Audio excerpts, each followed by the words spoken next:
आज आहे संडे आणि मस्त फ्रेश अशी मॉर्निंग झाली. मी आंघोळ वगैरे करून घेतली. आम्ही नाश्ता पण केला, रियांशने पण नाश्ता केला आणि आता मी जाते मार्केटमध्ये. गणपती बाप्पा पण जवळ आले. बघू काय असतील गोष्टी, काय नवीन मला घ्यायच्या असतील त्या मी आता घेईन. तुम्हाला पण एक्सप्लोअर करेन. बघू गणपतीसाठी काय विशेष मार्केटमध्ये आलं असेल तर. नेहमीच्या मार्केटमध्ये जाणार आहे माझ्या जवळच्या आणि रियांशला पण घेऊन जाते कारण ना मम्मी गावी चालले. तर मम्मीकडे मी नाही ठेवू शकत कारण मम्मीची घाई झाली आहे.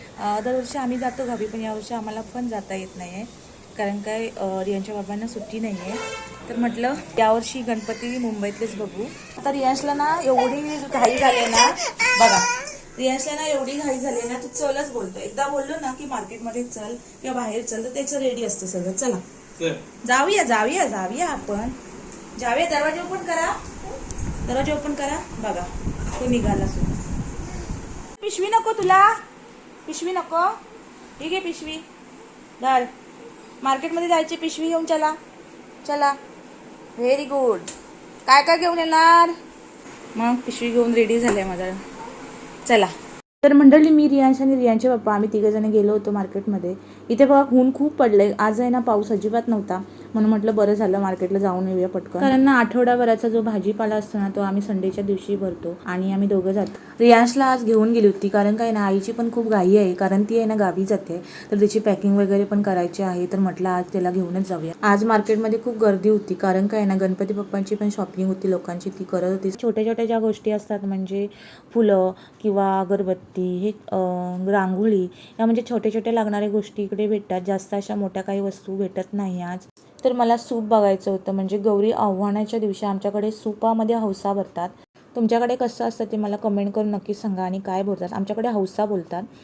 तर ते बघत होती मी, तर मला काही पटलं नाही. म्हटलं ठीक आहे, अजून एक संडे येणार आहे तेव्हा बघू.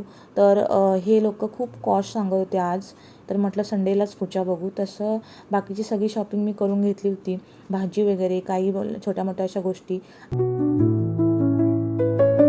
मार्केटमधून घरी आल्यानंतर मी जेवण बनवलं. इथे आहे ना मी आज अंडा करी बनवली होती आणि भात बनवला होता. मार्केटमधून आम्ही मच्छी आणली नव्हती आज. कारण काय ते सांगते. कारण आहे ना मला आज ना किचनची डीप क्लिनिंग करायची होती आणि मच्छी जर आणली असती ना तर खूप लेट झाला असता. तर म्हटलं आज ना शॉर्टकट असं जेवण करूया. बघा तर किती किचन खराब झालं आहे माझं. म्हणजे आहे ना सगळं ऑइल वगैरे पडून आहे ना खूप चिकट असं झालं होतं गॅस वगैरे. इथे मी दूध गरम केलं होतं तेही सांडलं होतं. असं सगळं किचन माझं खराब झालं होतं. अशी नेहमी जर आपण साफसफाई जर केली नाही ना तर खूप असे जर्म आणि बॅक्टेरिया जमा होतात आणि त्याने ना आजारपण वगैरे येतो. म्हणजे ते चांगलं नसतं आरोग्यासाठी, परिणामकारक आहे. तर म्हटलं हे आहे ना आधी पहिलं साफसफाईच करून घेऊया आज. तर हे असं चिकट झालं होतं. तिथे आहे ना मी 5 मिनटं हे लिक्विड असं टाकून ठेवलं होतं. तर लिक्विड लावून ठेवून द्यायचं आणि थोडासा स्क्रबनी घासून घेतलं ना तर पूर्ण असं सगळं निघून गेलं होतं आणि खूप मस्त आणि जराही अशी हार्डवर्क केलं न करता माझं किचन साफ झालं होतं. खूप मस्त असं लिक्विड आहे ते. बघा किती क्लिनिंग वगैरे पटकन झाली माझी. फक्त थोडासा 5 मिनटं लावून ठेवायचं किचनवरती किंवा जिथे जिथे तेलकट डाग आहेत ना तिथे, आणि आहे ना थोडं स्क्रबनी असं घासून घ्यायचं. तर बघा, आणि मी ना स्टाईल वगैरे पण चिकट झाल्या होत्या त्या पण हातावर घासून घेतल्या. आणि विंडो वगैरे ना तिथे पण आहे ना तेलाचे डाग उठतात तेही मी घासून घेतले. आणि अजिबात अशी मेहनत नाही न करता, म्हणजे थोडासा हलक्या हाताने जरी स्क्रब केलं ना तरी ते क्लीन झालं आणि खूप मस्त आहे. मी पहिल्यांदा यूज केलं होतं हे लिक्विड. एक यूट्यूबवर मी व्हिडिओ बघितला होता, त्याच्यात हे लिक्विड मला दिसलं. म्हटलं बघूया आपण ट्राय करून एकदा. तर खूप मस्त आहे. यानंतर मग मी पाणी वगैरे टाकून आहे ना व्यवस्थित धुवून घेतलं.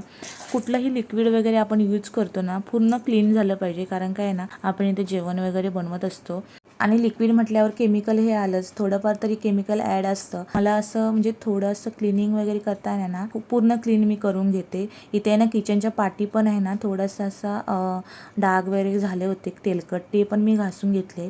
आणि बघा किती माझं क्लीन झाले किचन, बघू शकता तुम्ही.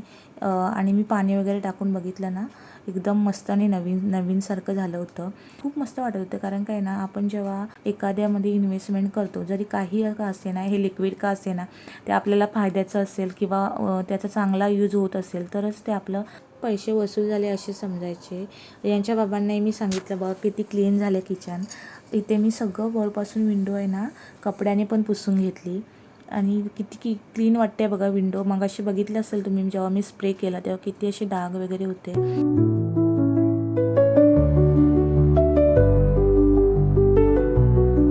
मस्त असं किचन माझं साफ करून झालं होतं. त्याच्यानंतर मग मिक्सर वगैरे होता ना, त्याच्यावरती पण असे डाग वगैरे होते तेलकटचे, तेही मी क्लीन करून घेतले. आणि बघू शकता तुम्ही किती मस्त आणि क्लिनिंग झाली होती माझी, डीप क्लिनिंग. तर दुपारच्या टायमाला हे सगळं काम केलं होतं मी. तसंही मी नेहमी जेव्हा जेव्हा जेवण करते तेव्हा मी कपड्यांनी पुसून घेतेच, पण तेव्हा आहे ना एवढे डीप क्लिनिंग होत नाही. तर आठवड्यातून वगैरे असं एकदा तरी आपण डीप क्लिनिंग केली पाहिजे किचनमध्ये. ते आपल्या आरोग्यासाठी पण चांगलं असतं. आणि थोडीशी का साफसफाई केली असेल, म्हणजे थोडासा कोपरा जरी साफ केला ना, तर मनालासुद्धा आनंद भेटतो आणि आहे ना कुठेतरी आपलं घर पण छान दिसतं.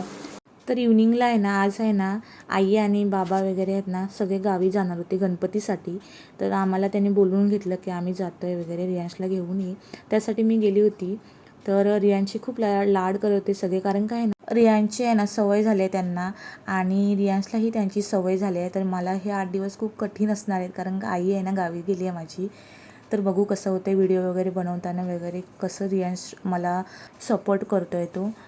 तर रियांश आणि मी आईला आणि सगळ्यांना सोडायला खाली आलो होतो बिल्डिंगच्या. तर इथे रियांश पण खूप नाराज झाला होता, कारण त्याला असं वाटलं मी पण जातो आहे की काय, आणि त्याला कोण घेऊन गेलं नव्हतं म्हणून तो खूप नाराज झाला होता.